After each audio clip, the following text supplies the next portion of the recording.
Bonjour, alors nous voici pour le jour 73 de ce défi de live. Donc si tu passes dans le coin, que tu me vois, n'hésite pas à me faire un petit coucou, que je sache que tu es là. Tout se lance tranquillement. Donc n'hésite pas à me faire un coucou si tu passes et si tu vois en replay, à mettre un hashtag replay, que je vois que tu étais là. Que tu as vu. Alors aujourd'hui, je voulais faire un petit bilan du week-end parce que en fait, je connais énormément de personnes. Ah, coucou Martine! Je connais beaucoup de personnes qui passent des week-ends extrêmement tristes, en fait. Je pense que le mot c'est triste. Voire compliqué, énervé, énervant. Qui vont pas réussir à profiter de ce qui se passe. Qui vont se sentir fatigués. Ne serait-ce que réussir à se lever le samedi matin quand on est dans son lit et qu'on fait j'ai pas envie. Qu'on trouve pas la motivation. Que dès que les enfants appellent, ça nous fait ah.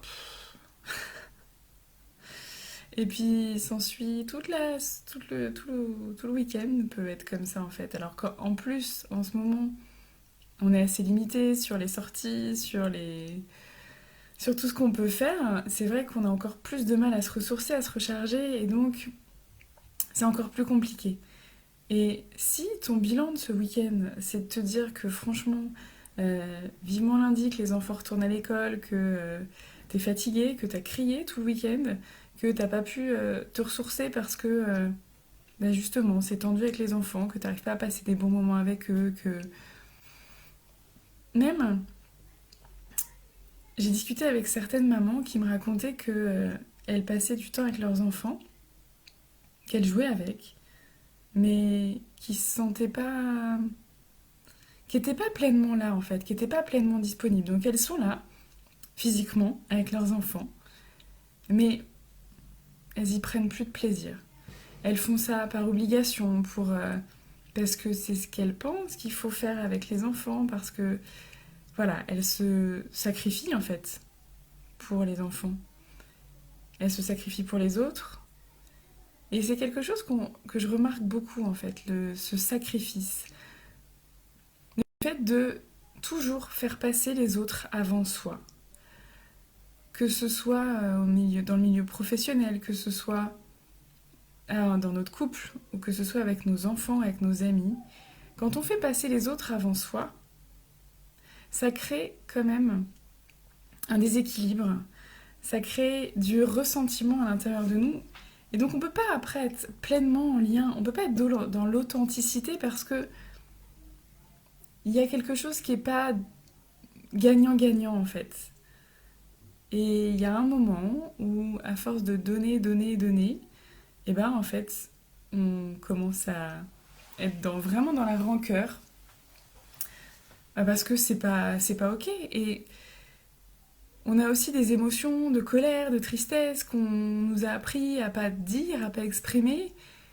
Et bizarrement, on se sent fatigué. Bizarrement, on a mal au ventre, on a mal au dos, on a mal à la tête. Et on passe des week-ends tristes. On passe des week-ends tendus. On passe des week-ends où on a envie de rien faire. Ou alors on a envie de faire des choses, mais on a l'impression qu'on peut jamais rien faire. Parce que, voilà, moi j'aimerais aller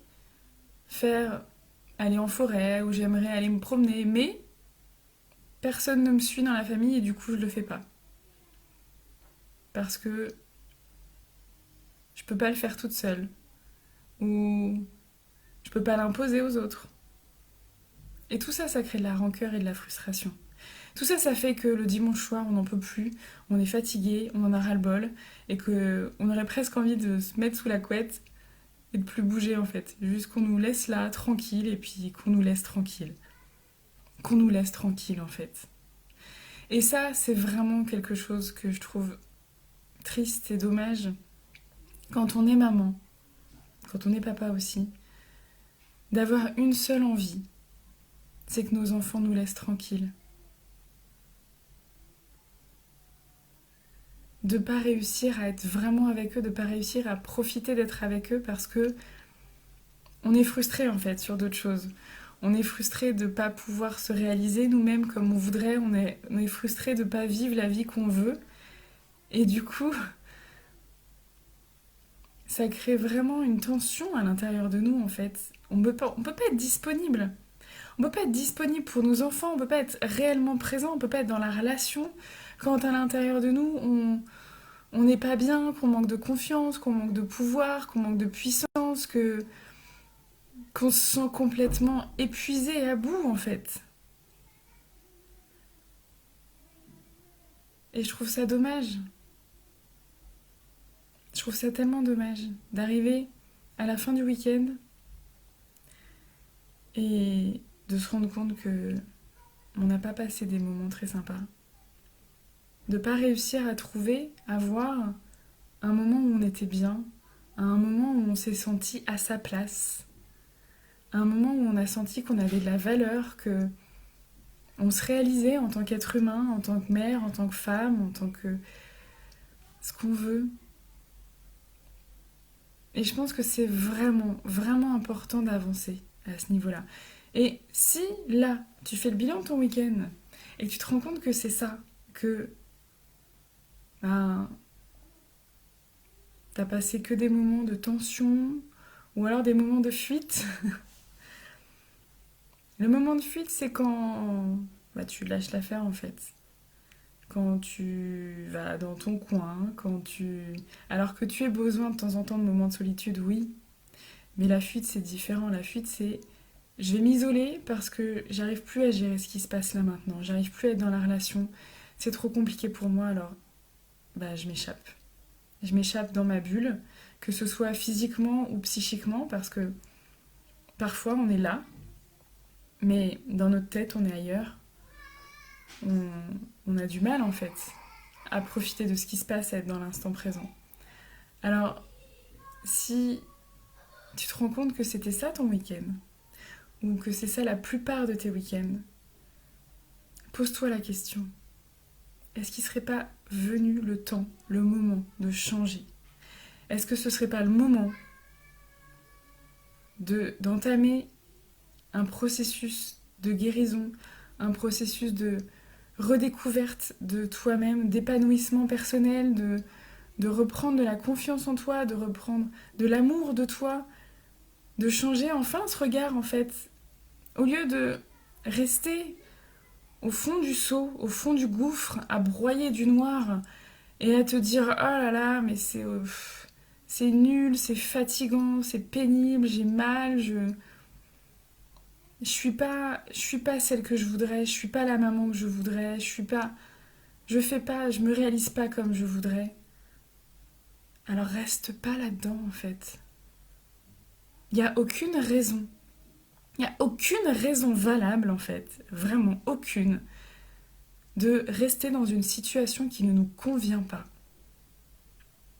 Si aujourd'hui tu n'es pas fier de la personne que tu es, si aujourd'hui tu n'aimes pas la vie que tu mènes, ne reste pas là-dedans. Parce que ça a des impacts quand même sur toi, sur le reste de ta vie, sur ton entourage, sur tes enfants.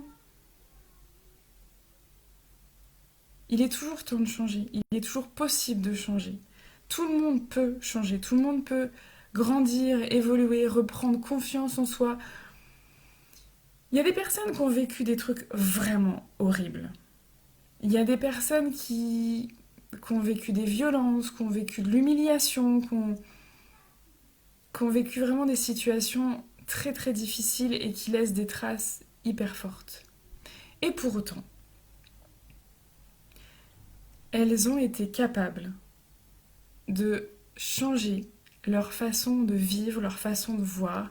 Elles ont été capables de se reconstruire, de renaître à elles-mêmes, de enfin devenir la personne qu'elles sont fières d'être.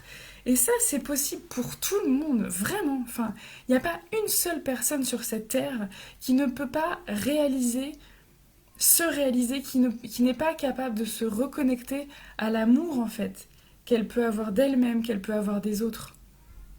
Ce chemin, il existe pour tout le monde. Et c'est vraiment important, à un moment, de se dire ok, en fait là j'ai passé un week-end pourri. Là je me rends compte que ma relation avec mes enfants c'est la cata, que c'est pas ce que je veux, ou alors c'est pas la cata mais c'est pas tout à fait ce que j'ai envie de donner parce que c'est plat, parce que c'est pas c'est pas les cartes que j'ai envie de leur donner pour leur vie en fait, c'est pas ça que j'ai envie de leur transmettre. J'ai pas envie de leur transmettre que la vie c'est nul, que qu'on s'ennuie, qu'on fait rien, qu'on est là à faire la gueule, qu'on est là à s'engueuler, qu'on se crie dessus tout le temps, qu'on n'est pas capable de résoudre des conflits sereinement. Non, c'est pas ça que j'ai envie de leur transmettre. Moi, ce que j'ai envie de leur transmettre, c'est que la vie, elle est belle, qu'on peut passer des super moments ensemble. Moi, ce que je veux transmettre à mes enfants, c'est de l'amour, c'est de la bienveillance, c'est de la confiance en eux. Mais je peux pas transmettre à mes enfants la confiance en eux si moi j'ai pas confiance en moi. Comment je peux leur dire leur faire accepter, entendre, intégrer que la vie elle est belle, que on peut lui faire confiance, qu'il peut se passer des choses merveilleuses dans leur vie, si je le crois pas pour moi-même? C'est pas possible en fait. Alors peut-être qu'après ils pourront se reconstruire, parce que c'est possible pour tout le monde. Mais tant qu'à faire, autant leur donner les meilleures cartes dès le départ. Autant les soutenir dès maintenant. Autant leur montrer maintenant un exemple de ce qu'il est possible de faire. J'ai une de mes clientes qui me disait oui, mais j'ai du mal à voir le positif dans ce qui s'est passé avant mon accompagnement, donc avant que je te rencontre, parce que euh, voilà, j'ai eu des moments où j'ai tapé mes enfants. Et j'ai eu des moments où j'étais horrible. J'ai eu des moments où j'étais vraiment méchante, où j'ai eu des paroles blessantes. Et je me dis que ça va leur laisser des traces. Oui, c'est vrai que frapper un enfant, dire des phrases humiliantes, ça laisse des traces. Mais quand on décide de changer, qu'on met ça en place, on leur montre que même en étant adulte, on est capable de se remettre en cause. On leur montre qu'on est capable de changer. On leur montre que, oui, autre chose est possible en fait. Et donc tu as le choix. Tu peux te dire, oh là là, ce que j'ai fait avec mes enfants, je leur ai pas apporté ce que je voulais, et puis rester là-dedans, et puis finalement jamais leur montrer autre chose de mieux. Ou pouvoir leur montrer cet exemple que malgré les erreurs que tu as faites hier, malgré cette vision que tu avais, éventuellement en pensant que pour éduquer un enfant, il fallait asseoir son autorité sur lui. Et quand je dis cette phrase, c'est vraiment, les mots sont forts parce que j'imagine vraiment le parent qui s'assoit sur l'enfant. Et c'est ça en fait, ça l'empêche de grandir.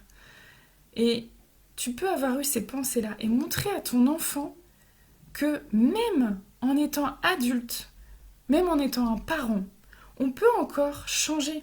On peut encore décider que, mais oui, j'ouvre les yeux en fait. Je vais faire autrement. Je vais travailler sur moi. C'est pas parce que j'ai 20, 30, 40, 50, 60, 70 ans que je peux plus faire ce travail sur moi. C'est toujours possible.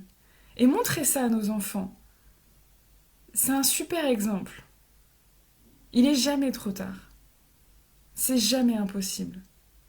Mais plus tu laisses du temps passer, plus tu restes dans cette situation, plus tu restes dans cette douleur, dans cette lassitude, dans ces cris, dans cette tension, plus c'est l'exemple que tu vas transmettre. Et donc, que ce soit pour toi, pour ton entourage, pour tes enfants, merci, même Fit Love. Mais vraiment.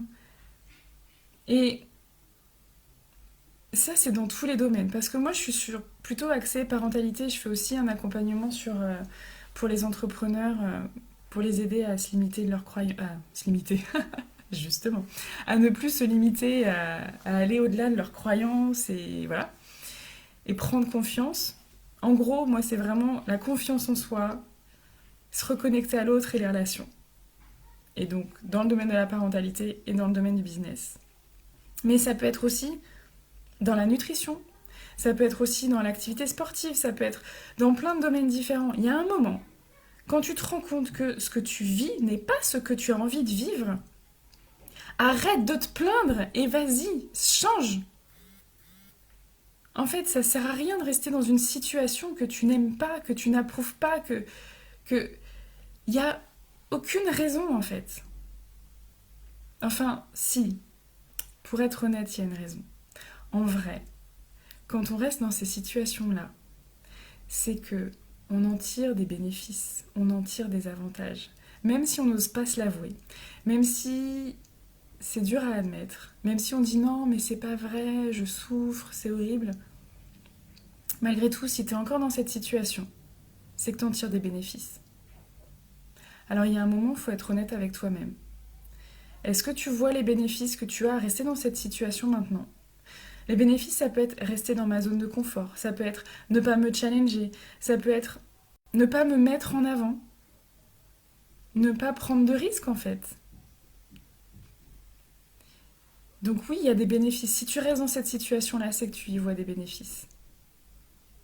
Maintenant, quels autres bénéfices, quels bénéfices il y aurait à changer? Quels bénéfices il y aurait à vivre la vie que tu as vraiment envie de vivre au fond de toi? À transmettre à tes enfants ce que tu as vraiment envie de leur transmettre, à être vraiment un exemple pour eux et d'être fier de ça en fait, de pouvoir dire ouais, ok, moi mes enfants, je leur ai montré que j'étais pas parfaite, parce que moi mes enfants ils savent que je suis pas parfaite. Mais je leur ai montré que je faisais des efforts, je leur ai montré que je travaillais sur moi, je leur ai montré que même en ayant eu avant une position hyper confortable, sage-femme à l'hôpital, sans risque et tout, eh ben oui, j'ai été capable à un moment donné de prendre la décision, de changer complètement, de me lancer dans l'entrepreneuriat parce que ce qui me porte vraiment, c'est d'accompagner les femmes à se sentir mieux dans leur peau, d'accompagner les mamans à vivre mieux en famille. Et c'est ça que j'ai envie de leur transmettre et c'est ça dont je suis fière aujourd'hui. Cet exemple-là, je suis hyper fière de leur donner. Et ça vaut tous les challenges que j'ai pu rencontrer, que je rencontre encore. Ça vaut le travail qu'il y a derrière. Et cette reconnexion à moi-même, cet amour de moi-même que j'ai développé ces derniers temps, cette confiance en moi, cette confiance en la vie que j'ai pu développer alors que franchement au début, ceux qui ont écouté le podcast Divergent de vendredi, donc le podcast Divergent de Sandra Ruiz Gonzalez, que je fasse pas d'erreur quand je dis son nom, je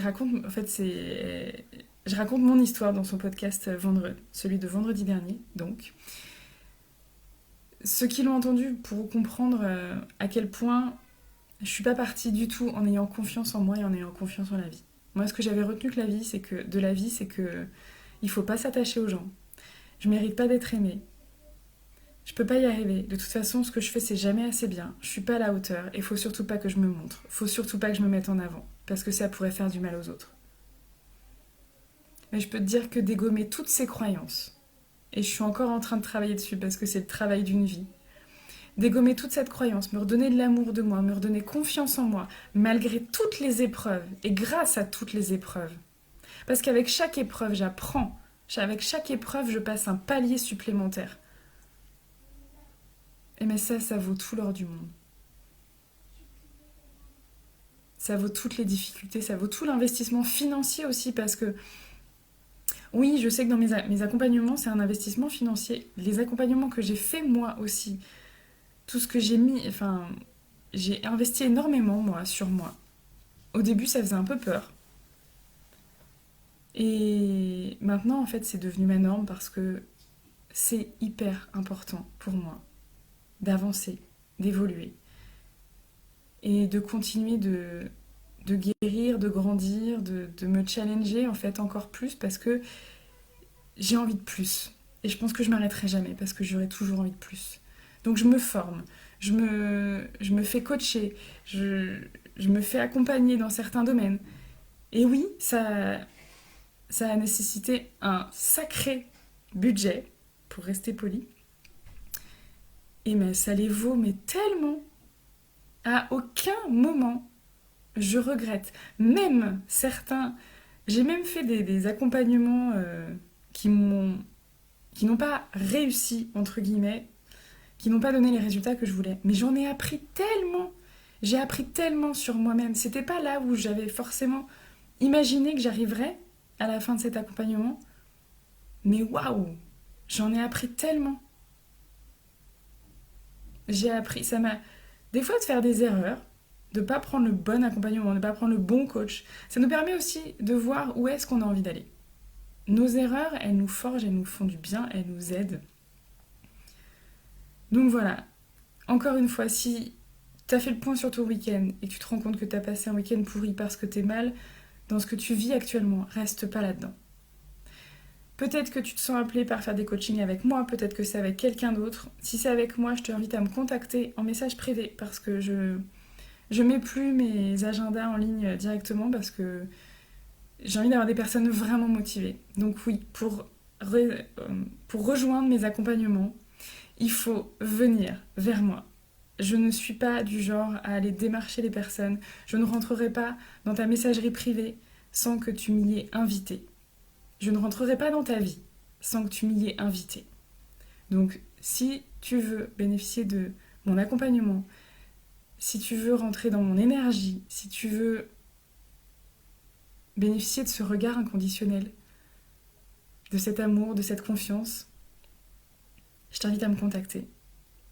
Mais il faudra que tu fasses la démarche, parce que c'est le premier pas. Le premier pas, de prendre sa puissance et de contacter l'autre.